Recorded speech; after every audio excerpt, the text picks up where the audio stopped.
जय श्री राम दोस्तों, स्वागत है आपके अपने YouTube चैनल वैदिक विजन में। मैं हूं गौरव और आज हम लोग जिस मुद्दे पर बात करने वाले हैं वह देश ही नहीं पूरी दुनिया का सबसे लंबा चलने वाला मुद्दा है। जी, हम लोग बात करने वाले हैं राम जन्मभूमि की। यह मुद्दा 1528 से लेकर 2020 तक चला, तकरीबन 492 सालों तक। और इस मुद्दे में ही लगभग 10 लाख पेजों को स्कैन करना पड़ा और यह मुद्दा कोर्ट में 70 सालों तक रहा। और देखा जाए तो लगातार 40 दिनों तक इस केस की हियरिंग सुप्रीम कोर्ट में की गई, जो कि दूसरा सबसे लंबा चलने वाला मुद्दे में से एक है। अगर इस विवाद को देखा जाए तो इस विवाद को देखते हुए पूरे देश को एक ऐसे दिन देखने पड़े, कुछ ऐसे दिन देखने पड़े जो शायद ही अगर देश में ना होते तो ही अच्छा होता। जैसे गुजरात के दंगे, गोधरा कांड और 1993 में जो मुंबई में बम ब्लास्ट हुए थे वो, भागलपुर के दंगे, ये सब चीज़ें जो हैं ये इन्हीं सब विवाद के चलते भारत को देखने पड़े। तो अगर हम शुरुआत से शुरू करें तो शुरुआत होती है अवध अयोध्या से। कहा जाता है कि श्री राम प्रभु ने यहीं जन्म लिया था और श्री राम प्रभु के साथ साथ उनके पिताजी और भगवान श्री राम यहाँ अपना राजकाज किए थे। उनके बाद उनके पुत्र जो कुश थे, उन्होंने श्री राम के याद में एक मंदिर का निर्माण करवाया था, जिसे हम लोग राम जन्मभूमि मंदिर के नाम से जानते हैं। राम जन्मभूमि के निर्माण के बाद दिन बीतते गए, साल कटते गए। तकरीबन श्री राम प्रभु के 40 पीढ़ियों ने यहाँ पे राजकाज किया अपना। समय बीतता गया और समय बीतने के साथ साथ ही जो मंदिर है वो जर्जर होते गए, उसकी स्थिति खराब होती गई। फिर समय आता है 5th BC में, जब उज्जैन के राजा हुआ करते थे विक्रमादित्य जो कि उज्जैन के राजा थे, वो अवध दौरे पर निकलते हैं और वहाँ वो देखते हैं इस मंदिर को, इस जर्जर मंदिर की जो कंडीशन थी उसको देखते हैं। और कहा जाता है कि जहाँ अभी जिस जगह पे जो विवाद है जिस मंदिर को लेकर, वो विक्रमादित्य ने ही उसका पुनः निर्माण करवाया था, जो कि 5th BC में उन्होंने ऐसा निर्माण करवाया था। और फिर समय बीतता है, तकरीबन 1500 साल बीतते हैं। फिर समय आता है 13 अप्रैल 1526 का, जब बाबर भारत आता है, जहाँ से मुगल साम्राज्य की शुरुआत होती है। और कहा ऐसा जाता है कि बाबर ने, जो कि 1526 में बाबर जो आया था, वो अपने शासन के लगभग 2 सालों बाद अयोध्या दौरे पे निकलता है, तकरीबन 1528 से 1529 के बीच में। जब वो दौरे पे निकला, उसने उस मंदिर को देखा तो उसने अपने जो सेनापति है मीर बाकी, जो बाबर का सेनापति था, मीर बाकी को उसने आदेश देता है। बाबर आदेश देता है कि तुम इस मंदिर को तोड़ के वहाँ पे बाबरी मस्जिद बनाओ। तो मीर बाकी ने उस मंदिर को तोड़ा और उस मंदिर के जगह पे बाबरी मस्जिद का निर्माण करवाया गया। ये समय है लगभग 1528 तक का। साल 1528 से समय बीतता है और तकरीबन 150 साल बीतने के बाद समय 1717 आता है। उस समय औरंगजेब, बाबर के जो प्रभावशाली मुगल शासक थे वो जा चुके थे। जो मुगल साम्राज्य का प्रभाव था वो ख़त्म हो चुका था। और उस समय लोगों के बीच में यह धारणाएं आने लगी थी कि जो मस्जिद है, जो बाबरी मस्जिद है, उसकी जगह पे बाबर ने 150 साल पहले मंदिर को तोड़वा के बनवाया था। तो लोग ये आवाज़ उठाने लगे थे। इसी को देखते हुए देखा जाए तो जो जयपुर के राजा थे, राजा जयसिंह द्वितीय, उनकी जो नीतियाँ थी, वो मुगल साम्राज्य के जो सैयद बंधु थे उनके साथ काफ़ी अच्छी नीतियाँ थी। उनके साथ वो कोशिश में थे कि जो अयोध्या की जो इलाका है, जो उसके अगल बगल के जो क्षेत्र हैं, वो उनको प्राप्त हो जाए। लेकिन 1720 और 1721 के बीच में सैयद बंधुओं की मृत्यु हो जाती है और राजा जयसिंह की जो नीतियाँ थी, जिनसे वो चाहते थे कि ये जो ज़मीन है हमें प्राप्त हो जाए, वो हो नहीं पाता। लेकिन इन सब के बीच में राजा जयसिंह ने एक डिस्प्यूट को कम करने के लिए एक चबूतरे का निर्माण, जो कि मस्जिद के बाहर एक चबूतरे का निर्माण करवाया था, जिसे हम लोग राम चबूतरा कहते हैं, जहाँ पे हिंदू समाज के जो भी व्यक्ति थे वो मूर्ति रख के पूजा किया करते थे। वो मंदिर से बाहर ही किया करते थे। इसके प्रमाण अगर देखा जाए तो हमें एक जोग्राफर थे जो कि 1767 से 1771 के बीच में वो वहाँ अयोध्या की दौरे पे जाते हैं, वहाँ दौरा करते हैं, वहाँ देखते हैं कि एक चबूतरा है जिस पे जो हिंदू एक मंदिर की तरह पूजा करते हैं। जो एक छोटे भगवान की मूर्ति है, श्री राम भगवान की मूर्ति है, जिसको हिंदू देवी देवताओं की तरह पूज्य ही मान के उनको पूजा की जाती है। इसी को देखते हुए उन्होंने कहा था कि ये जो जन्मभूमि है, चाहे जहाँ जो चबूतरा है जिसका निर्माण जय सिंह ने कराया था, उसी पे लोग भगवान श्री राम का पूजन पाठन किया करते थे।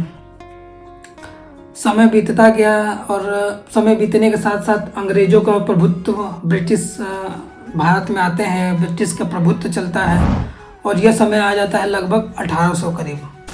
और 1800 के करीब ये हमें हमेशा देखने को मिलता था कि लगभग जो हिंदू हैं चाहे जो मुसलमान हैं, उनको इस जगह को लेकर डिस्प्यूट हो रहा है। मतलब लोगों में हमेशा किसी न किसी बात पे हमेशा विवाद होते रह रहे हैं, धार्मिक जो भावनाएं हैं वो भड़कती रह रही हैं।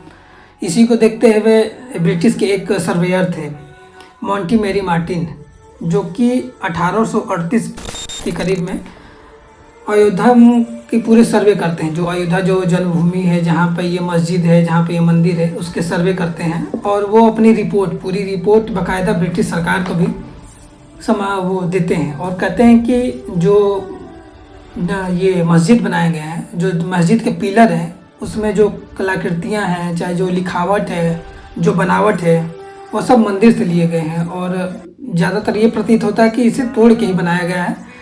और ये रिपोर्ट जब ये सबमिट करते हैं ब्रिटिश साम्राज्य को, ब्रिटिश के जो वहाँ के उच्च अधिकारी थे उनको देते हैं, तो इस रिपोर्ट के आने के बाद काफ़ी दंगे भड़कते हैं, काफ़ी जो लड़ाइयाँ होती हैं, काफ़ी विवाद भड़कते हैं। खैर वहाँ से ऐसे चलते चलते 15 साल बीतते हैं और समय आता है 1853 का।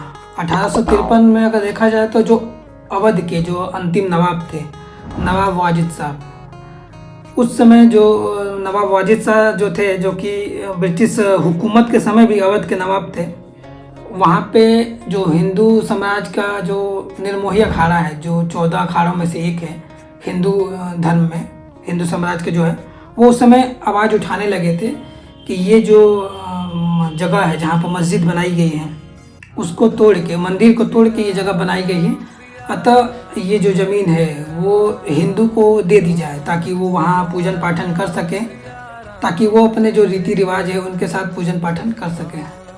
साल आता है 1853। 1853 में जो निर्मोही अखाड़ा है वो पहली बार क्लेम करता है कि यह हिंदुओं की ज़मीन है और इसे हिंदुओं को दे दी जानी चाहिए। और जो ब्रिटिश है ये इस बात को मानने से इनकार कर देते हैं।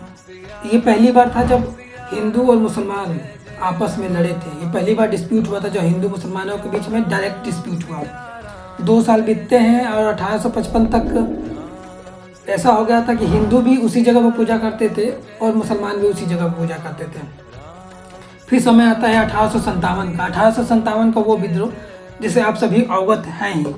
फिर 1857 में ब्रिटिश सरकार देखते हुए कि जो दंगे हैं वो सांप्रदायिक दंगे ना भड़क जाए, उसके बीच में जो मुसलमान की जो मस्जिद थी और जो राम जन्मभूमि की जो चबूतरा था, राम चबूतरा था, उसके बीच में एक फेंसिंग, एक दीवार बना दी जाती है ताकि दोनों लोग अपने अपने साइड पूजा करें और जिससे सांप्रदायिक दंगे ना भड़के, एक दूसरे से लोग कंटेक्ट कम होंगे, तो इससे जो दंगे भड़कने के चांसेस हैं वो कम हो जाएंगे। सोच तो यही थी, लेकिन इसमें देखा जाए तो काम होता भी गया। 26 साल बीत गए। समय आता है 1885 का। 1885 में निर्मोही अखाड़ा ने देखा कि वो जब इस बात का क्लेम किया है कि जो ये जन्मभूमि है, जो ये स्थान है वो हिंदुओं की है, तब तक दंगे भड़के हैं, हर जगह दंगे भड़के हैं। तो निर्मोही अखाड़ा ने उस समय अदालत का दरवाज़ा खटखटाया और पहली बार अदालत में एक देखा जाए तो एक PIL दर्ज की, ताकि कि जो ये जगह है वो हिंदुओं की है और हिंदुओं को वहाँ पर पूजा पाठ करने की पूरी अनुमति दी जानी चाहिए। और उस अनुमति के लिए उन्होंने ये जो कोर्ट है, जो कोर्ट था उस समय, उसमें उन्होंने अपील किया। निर्मोही अखाड़ा के जो महंत थे रघुवर दास, उन्होंने फैजाबाद डिस्ट्रिक्ट में क्लेम किया कि ये जो जगह है वो हिंदुओं की है और हिंदुओं को दे देनी चाहिए, जिसके चलते वहाँ पर काफ़ी दंगे हुए, काफ़ी वो डिस्प्यूट हुए। समय बीतता गया, उस समय आज़ादी का दौर चल ही रहा था। समय बीतते बीतते 1934 आता है, 1934। उस समय होते हैं भारत में सांप्रदायिक दंगे। उस दंगे में जो बाबरी मस्जिद के जो दीवार है वो दीवार तोड़ दी जाती है, पीछे की जो दीवार थी वो दीवार तोड़ दी जाती है। हालांकि अंग्रेज़ों ने उस मंदिर का जो, माफ़ कीजिएगा, उस मस्जिद का जो दीवार था उसका निर्माण तो करा ही दिया था। और बीतते बीतते 1947 में भारत को आज़ादी मिलती है और लोगों में ये भी भावनाएं फैलने लगी थी। 1947 में जब भारत को आज़ादी मिल गई थी तो लोग ये मानने लगे थे कि भारत को आज़ादी तो मिल गई है, लेकिन प्रभु श्री राम को भी आज़ादी मिलना बाकी है और प्रभु श्री राम अभी आज़ाद नहीं हुए हैं। तो इन सब भावनाओं को लेकर लोगों में काफ़ी आक्रोश था। लोग काफ़ी विवादित बयान दिया करते थे, काफ़ी हर जगह डिस्प्यूट हुआ करता था इस बात को लेके। 1947 के बाद 2 साल बीतता है और समय आता है 23 दिसंबर 1949 का। 1949 के उस दिन, जो 23 दिसंबर था, उस दिन कुछ लोग रात में वहाँ जाते हैं और मेन गुंबद जो है, जो मस्जिद की मेन गुंबद है, उसके नीचे मूर्ति रख देते हैं। और ये सोचने वाली ये बात है कि ये जो मूर्ति है वही थी जो राम जन्मभूमि के जो चबूतरा था, राम जन्मभूमि चबूतरा था, वही मूर्ति वहाँ पे रख दी जाती है। वहाँ पे पूजा अर्चना है वो शुरू होती है।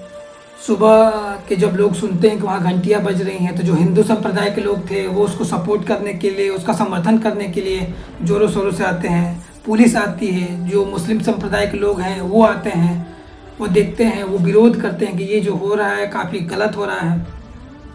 उस समय देश के प्रधानमंत्री हुआ करते थे पंडित जवाहरलाल नेहरू। जब यह बात, जो ये मामला है कि जो हिंदू धर्म के लोग हैं उन्होंने जबरन जो मस्जिद है उसके गुंबद के नीचे मूर्ति रख दी है और वहाँ पर पूजा अर्चना शुरू कर दी है, जब ये बात दिल्ली पहुँचती है तो जो पंडित जवाहरलाल नेहरू हैं, वो जो नेहरू हैं, वो कहते हैं कि ये जो भी हो रहा है ये सही नहीं हो रहा है।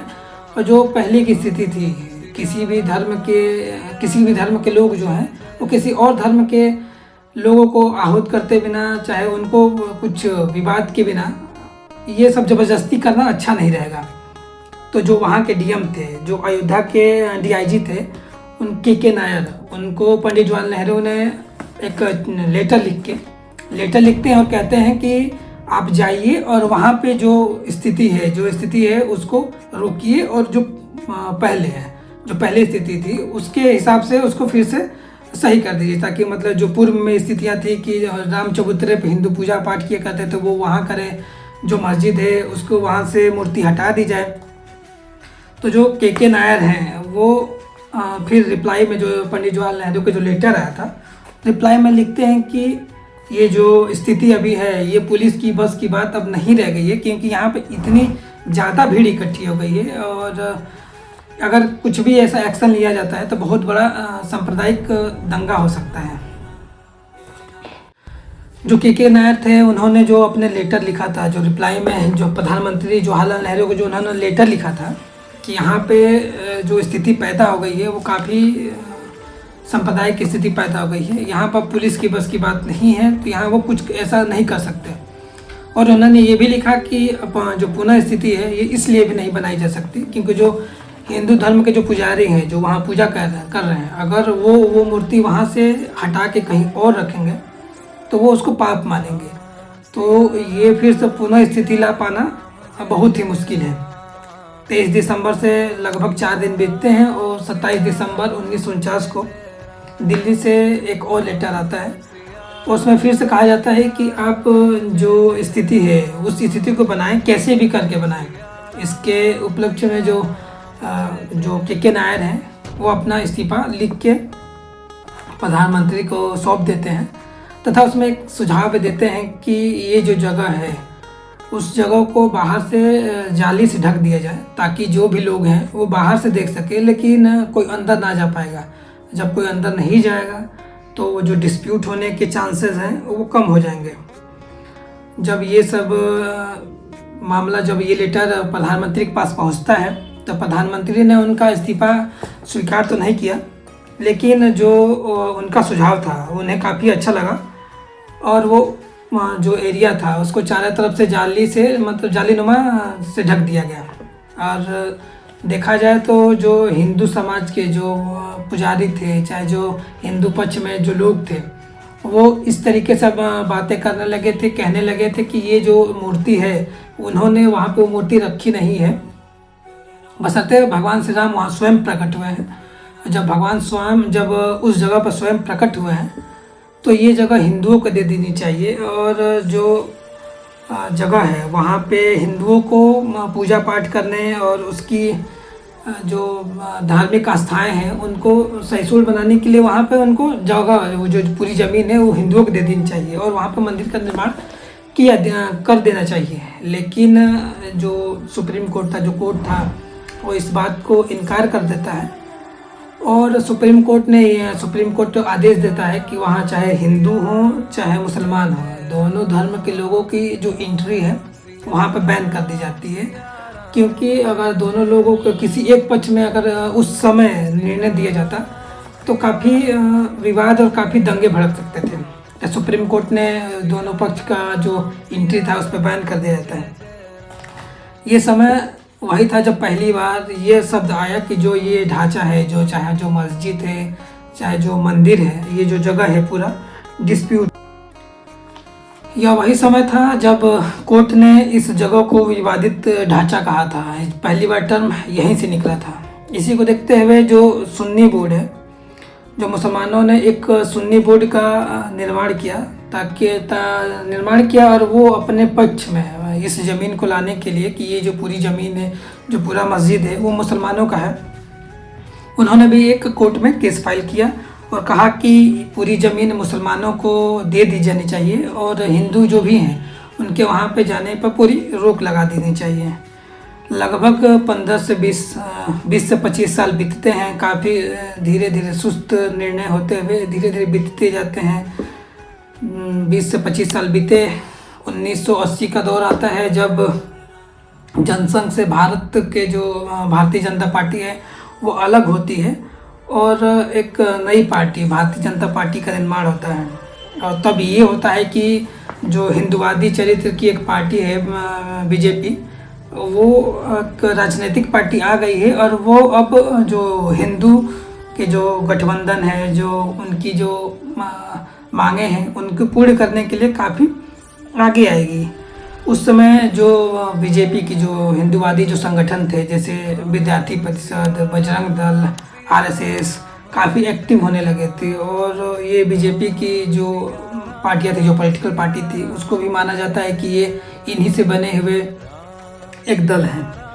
फिर समय बीतता गया। 1984 में दिल्ली में एक धर्म संसद, जो कि जो हिंदू जो संगठन है, जो हिंदू धर्म की पूरी संगठन है, उन्होंने एक धर्म संसद का आयोजन किया दिल्ली में, विज्ञान भवन में एक धर्म संसद का आयोजन किया, जिसमें बीजेपी के बड़े बड़े नेता जैसे मुरली मनोहर जोशी, लाल कृष्ण आडवाणी जैसे लोग वहाँ पहुँचते हैं और विश्व परिषद के जो इंटरनेशनल जो हेड थे अशोक सिंघल जी, वहाँ पर पहली बार वो बयान देते हैं कि मंदिर वहीं बनेगा और मंदिर ज़रूर बनेगा।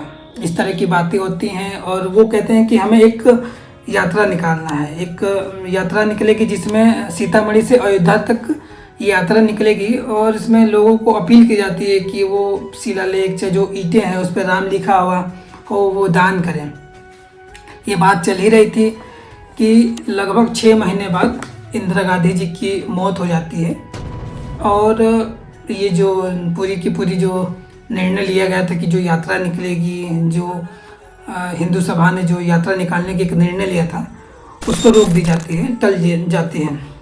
समय बीतते हैं। 1984 में जब इंदिरा गांधी का वो जब मृत्यु हुआ था, उससे पहले जो उनके पार्टी के कुछ लोग थे, जैसे कि कांग्रेस के कुछ दिग्गज नेता थे, उनका कहना था कि इंदिरा गांधी स्वयं चाहती थी कि जो जगह है वहाँ पे मंदिर का निर्माण हो, लेकिन वो एक ऐसे पार्टी से बिलोंग करती है जो कि सेकुलर पार्टी है, कांग्रेस, तो डायरेक्ट खुल के इस बात को सपोर्ट नहीं कर पाती थी। ऐसी बातें सब समाज में आती है। इंदिरा गांधी के बाद उनके बेटे हैं जो राजीव गांधी, वो 40 साल की उम्र में प्रधानमंत्री बनते हैं, जो कि सबसे युवा प्रधानमंत्री बनने की देखा जाए तो सबसे युवा प्रधानमंत्री बने वो 40 साल की उम्र में। राजीव गांधी प्रधानमंत्री बनते हैं और उनके ही शासनकाल में 1986 में एक बहुत बड़ा मामला आता है और वो मामला था शाहबानो केस। इस मामले में कोर्ट ने एक डाइवोर्स महिला को आदेश देती है, एक कोर्ट ने डाइवोर्स महिला है उसके पति को आदेश देती है कि वो उस महिला को मेंटेनेंस फ़ी, मतलब जो पैसे होंगे, जो मंथली एक चार्ज चाहे मेंटेनेंस जो फ़ी होगा वो देने के लिए बात कही जाती है। इस चीज़ को, जो ये निर्णय था, इसको लेके जो मुसलमान संप्रदाय था काफ़ी क्रोधित हो जाता है और इस मुसलमान को, जो संप्रदाय क्रोधित होता है, तो उनको खुश करने के चक्कर में राजीव गांधी ने इस पूरे मामले को ही संसद में बिल पास करके पलट देते हैं। ये वही समय था जब ये मामला होता है, तो जो हिंदू संप्रदाय के लोग थे वो भी काफ़ी राजीव गांधी से रुष्ट हो जाते हैं, काफ़ी दुखी हो जाते हैं। राजीव गांधी चूँकि एक पॉलिटिकल पार्टी से थे, तो वो सोचते थे कि किसी भी समुदाय को अगर देखा जाए तो रुष्ट करने से अच्छा है कि कुछ ऐसा किया जाए ताकि दोनों संप्रदाय उनसे खुश रहें और उनका काम चलता रहे। तो हिंदू संप्रदाय को खुश करने के लिए राजीव गांधी ने 1 फरवरी 1986 को जो कोर्ट है, जो डिस्ट्रिक्ट कोर्ट है, वहाँ पे जो एक सुनवाई करवाते हैं। और जो सुनवाई होती है वो सुनवाई थी राम मंदिर के गेट खोलने की। जो वहाँ पे जो लोग हैं उनको पूजा पाठ करने के लिए गेट खुलवाने की बात की जाती है और इसमें देखा जाता है कि 1 घंटे के अंदर ही डिस्ट्रिक्ट कोर्ट ने ये सुनवाई की और पूरे 1 घंटे के अंदर ही वो मामला आ गया कि हाँ, अब हिंदुओं को वहाँ पे पूजा कर देने की, मतलब पूजा करने की इजाज़त दी जाती है। इन सब को देखते हुए मामला चलता रहता है, काफ़ी संप्रदाय की भावनाएँ भड़कती रहती हैं। 6 फरवरी को 1986 में ही 6 फरवरी को जो मुस्लिम समुदाय है उन्होंने एक अपनी कमेटी, जो है बाबरी मस्जिद एक्शन कमेटी का गठन करते हैं और ये इसलिए कमेटी बनाई जाती है ताकि जो केस हैं, चाहे जो भी मामले हैं, ये कमेटी है वो देखेगी।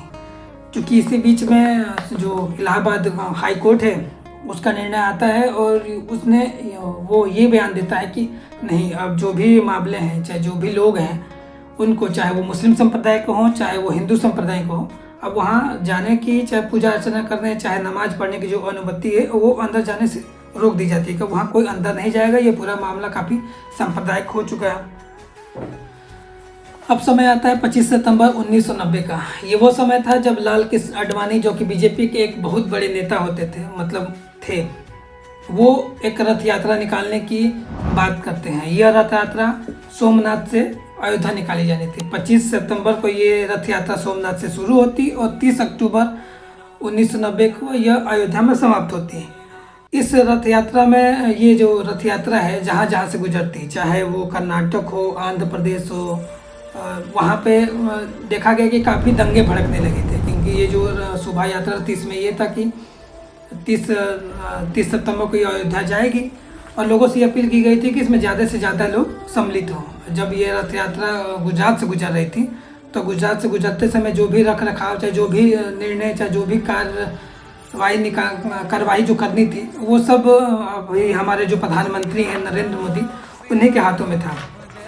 यह रथ यात्रा चलती है और जब ये गुजरात माफ़ कीजिएगा, जब ये बिहार पहुंचने वाली होती है, जो कि उस समय के जो बिहार के जो मुख्यमंत्री हुआ करते थे लालू प्रसाद यादव, वो वहाँ के डीआईजी को आदेश देते हैं कि जो रथ यात्रा है उसको चाहे जैसे भी हो उसको रोका जाए और जो नेता हैं लाल कृष्ण आडवाणी जी, उनको गिरफ्तार किया जाए। यह बात जैसे डीआईजी को पता चलती है, वो रथ यात्रा को रुकवा देते हैं और लाल कृष्ण आडवाणी जी को गिरफ्तार कर ली जाती है। ये जो सब मामले होते हैं तो लोगों में काफ़ी सांप्रदायिक भावनाएं जो हैं वो भड़क जाती हैं, क्योंकि उस समय जो पार्टी थी, चाहे जो बीजेपी हो, चाहे जो ये लालू प्रसाद की जो पार्टी थी, सब एक ही गठबंधन से जोड़ी हुई थी। तो जो सांप्रदायिक भावनाएं भड़कती हैं, समय बीतता है, कई दिनों तक लाल कृष्ण आडवाणी जी को वहाँ बंदी बना कर रखा जाता है। जो कार सेवक होते हैं काफ़ी गुस्से में हो जाते हैं। जब ये रथ यात्रा चल रही थी तो सभी को पता था कि ये रथ यात्रा 30 अक्टूबर को अयोध्या में समाप्त होगी, जिसके चलते वहाँ पे बहुत संख्या में कार्य सेवक एकत्रित हो गए थे। और जब उन्हें ये पता चला कि लाल कृष्ण आडवाणी को और जो यह रथ यात्रा है उनको बिहार में रोक लिया गया है, तो वो आक्रोशित होकर वो जो मस्जिद के गुंबद है वहाँ पर चढ़ते हैं और वहाँ पे झंडा लगा देते हैं। जो हिंदू धर्म का जो झंडा है वहाँ पे लगा दी जाती है। इसके चलते वहाँ पे काफ़ी भगदड़ मच जाती है, जिसके चलते जो वहाँ के जो यूपी के जो उस समय के मुख्यमंत्री हुआ करते थे मुलायम सिंह यादव, वो कार सेवकों पर गोली चलाने के लिए आदेश देते हैं, ताकि जो कार सेवक जो अभी जो भावनाएं भड़की थी, जो विद्रोह भड़का था, उन पे गोली चलाने के लिए वो आदेश दे देते हैं, जिसमें हजारों की संख्या में कार सेवकों की मौत हो जाती है। ये वही समय था जिस समय पहली बार मुलायम सिंह यादव को मुल्ला मुलायम कह के संबोधित किया गया था।